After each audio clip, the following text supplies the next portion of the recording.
Hello, welcome. And today we will be having our first ever BZOP Awards, which stands for Blackzay One Piece Awards.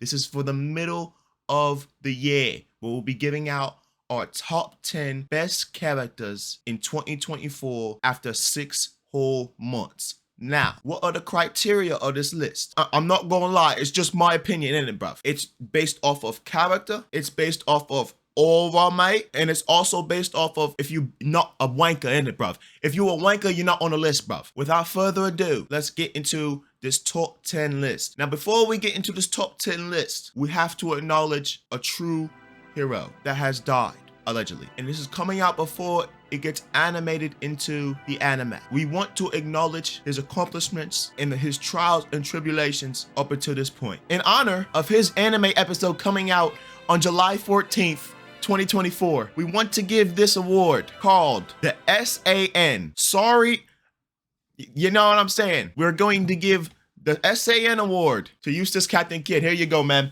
Yeah, you see that? He's missing a leg. Yeah, just like how you're missing your whole body parts because of Shanks. Yeah, buddy, we were going to give you this because your whole thing is ramming people. That's all you do. You just ram them and hope for the best. But guess what? You can't ram anything better than a porn star can. So we're going to keep you on. We're going to keep it on that side, buddy. You're not getting that one. You're getting this one. Yeah, his foot's gone. I'm on my hating bag today. Actually, I'm not really not. But anyway, without further ado, let's get into the awards. Okay, so this year was started from One Piece chapter 1103, and I ended it on One Piece chapter 1119. Okay, so that's the timeline we're working with here. Okay, so before we get into the top 10, we have our honorable mention spot. Our first two entrants into the honorable mention spot are Zoro and Sanji. Now, the reason why I have these two here, they have done some amazing things this year. They have also done some of the sorriest things I've ever seen. Sanji picking up Vegapunk. Think about what Sanji just did. He kicked away Kizaru's blast, right? Clean. He picked up Vegapunk, let him die. I don't care about the situation. That's like minus 1,000 ore. He's cooked. Zoro. All I have to say is Rob Lucci. My expectations were through the roof. You failed me. You didn't do better than Sanji. You train all day. All he does is cook and chase after women. And while he's over there blasting attacks away from Kizaru, granted, did he fail? Yes. But he was carrying Vegapunk, a dead man, on his back. So you got to give him a little bit of credit. You were in a stalemate with Rob Lucci. Now, Rob Lucci's not weak.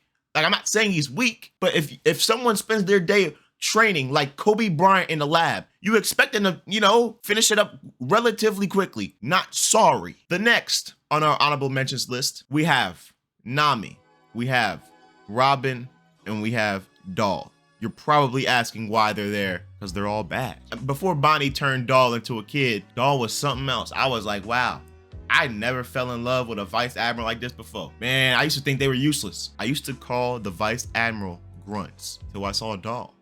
And I said, that's one bad grunt. And the other two, I just threw them on there because they're also baddies. I couldn't have one baddie on there and have the other two on there. You know what I'm saying? All right, okay.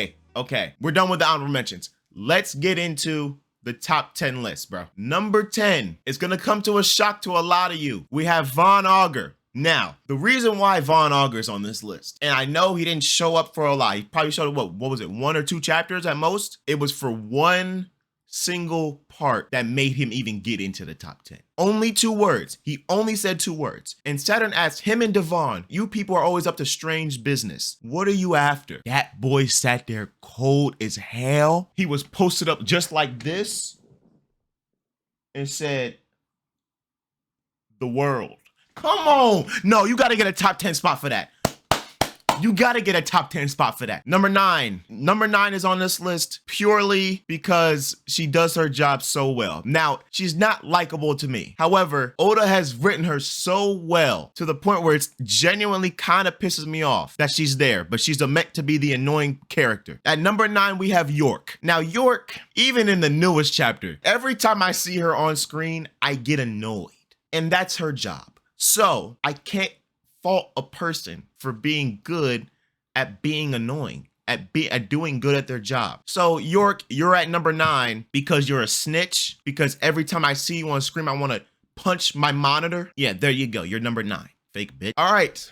Number 8, we have Jinbei, who is actually one of few Straw Hats on this list. The reason why Jinbei is purely on this list, Zoro would not be able to escape if it wasn't for Jinbei. If it wasn't for Jinbei, they would still be waiting for Zoro. They'd probably be cooked. Mission failed. We'll get him next time. Like you have to think about it. Jinbei is the one that got rid of Rob Lucci permanently. Like come on. Like, you gotta give my boy some credit, man. That boy's like that. Okay. So he is number 8. I don't care what nobody else is saying right now. Now, number 7, this is where it got a little tricky for me because I didn't know whether to split them all up or to put them into groups. So I decided to take the executive position and put them in groups. I was only going to put Dorian Brogy at number 7, but I decided to put the entire Giant crew at number 7. Maybe it's just me. I think we forget how crazy it was when they first showed up. Look at this panel right here, bro. It just looks like they standing on business. Also, we see the reunion between him and Luffy and like not the entire crew, but we see him with Sanji and a few others. We see Frankie meet him for the first time. You see Usopp's reaction to seeing them again. We see Kashi and Oimo. Really how they were introduced boosted them to 7, and then the reaction, the reunion we get to see from them afterwards. And we also get to see some of their powers as well. I'm just happy that we get to see the Giants. I didn't want to split them all up, so I put them at number 7. Now we get to number 6. Number 6, it was difficult.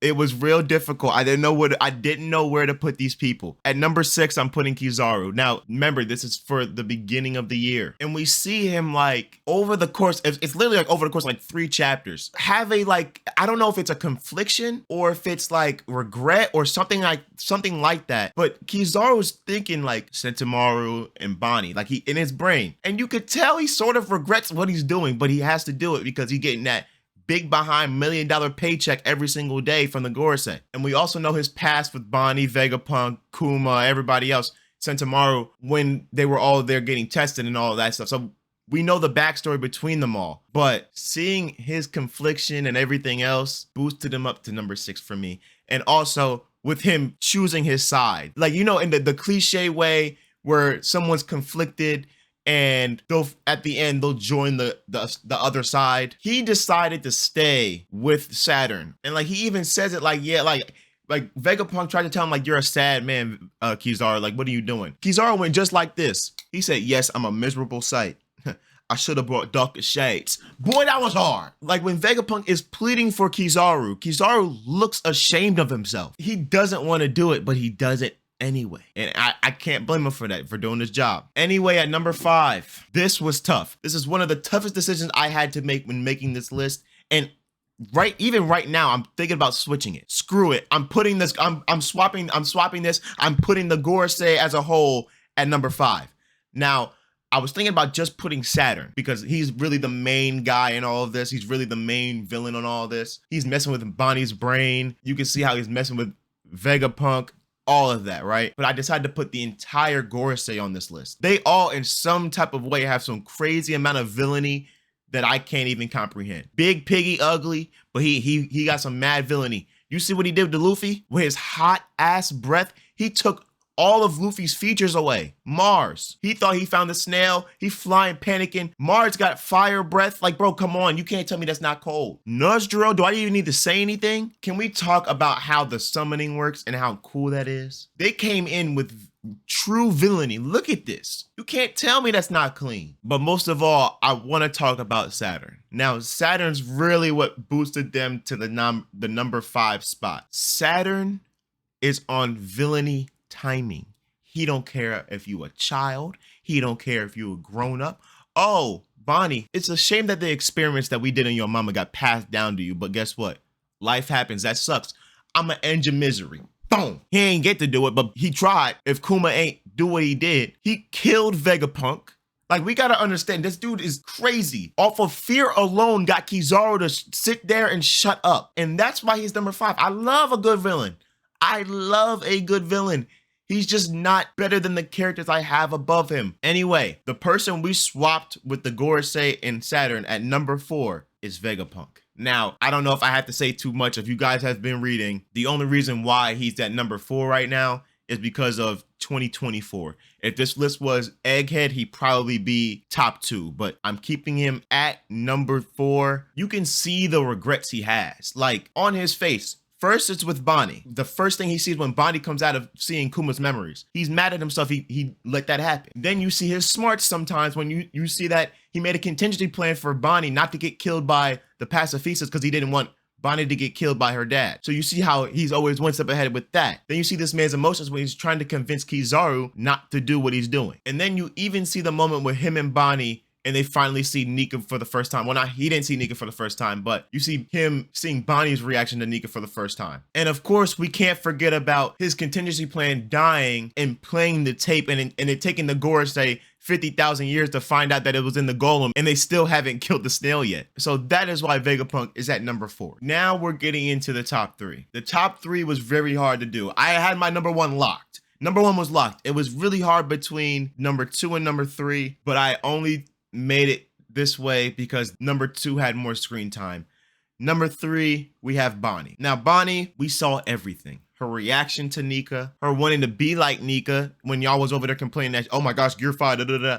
That was just what her wanted to prove that she was free and live out her dream. We see her forgive Vegapunk. That was hard because her whole time she was hating on Vegapunk. Whole time it was Saturn and all that. We see her reaction when Kuma comes back. If you ain't almost shed a tear, I don't know what to tell you. It might have only been a few moments. Those 3 moments were so big that I had to put her up in the top 3 automatically. When I first made the list, she was literally in the top 3. I just didn't know where to put her where. She gets in the top 3 because of, after all the emotions that she has went through throughout really the entire arc, but mainly this year. So she gets our number 3 spot. And she's also 12 years old. She's over there boxing with Marines and streaking them, going crazy at 12 years old. You know how crazy that is? Now here comes the top 2. And at number 2, I couldn't in good conscience give this man number 1. I couldn't. So number 2, we have Luffy. What do you want me to say? The man made everybody believe, made the giants believe. They said, we come in here for Luffy, or should we call you Sun God Nika? Made Bonnie believe. I know Kuma don't remember it, but he saw Sun God Nika. You just see everybody's reaction when he steps up. The Gorosei, scared, terrified.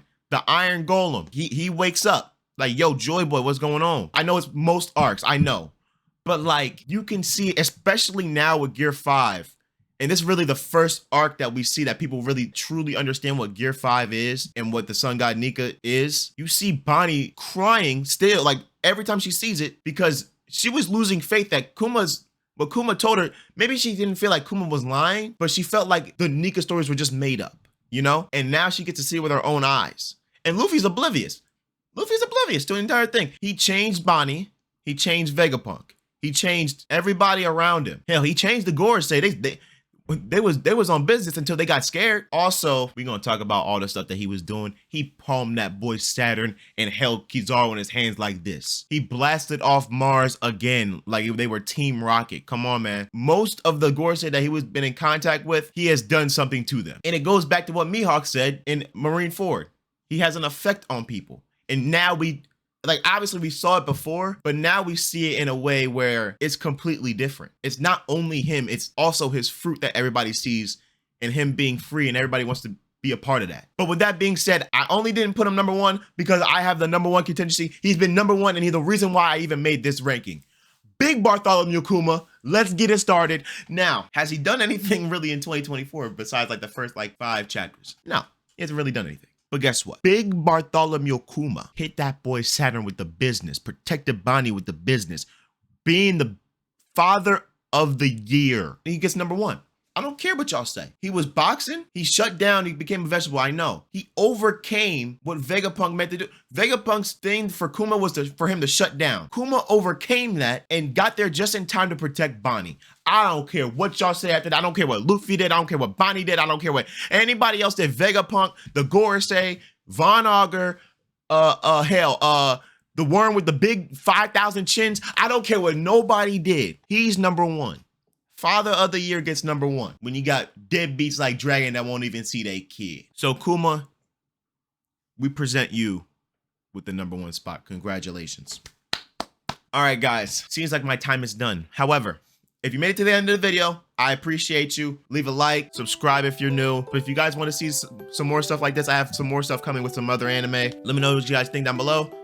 And let me know what your guys' top 10 list is for halfway through the year. Remember, the chapter that starts the year off officially is 1103 to 1119. Okay, that's the timeline that we have. So with that being said, I'll see y'all next time, bro. Peace out.